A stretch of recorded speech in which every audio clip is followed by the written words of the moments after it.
क्रतयद ध्यायतो विष्णु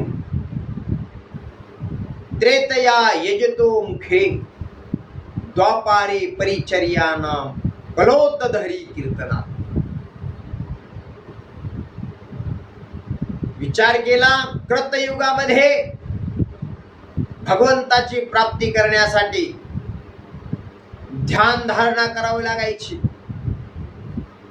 हजारो वर्षांची तपश्चर्या करावी लागायची. त्यावेळेस परमेश्वराची प्राप्ती साध्य होते. त्रेतायुगामध्ये भगवंताची यज्ञान प्राप्ती व्हायची.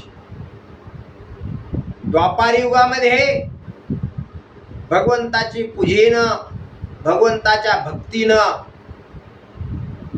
परमेश्वराची प्राप्ती होतो. आणि कलियुगामध्ये फक्त हरी नाम, कलियुगी उद्धार हरीच्या नामी, एवढं सोपं साधन असणार कलियुगामध्ये नुसतं नामचिंतनाचं आहे. म्हणून संत महात्मे सांगतात की फक्त नामचिंतनाशिवाय पर्याय नाही, म्हणून कलोत्तधरी कीर्तनात.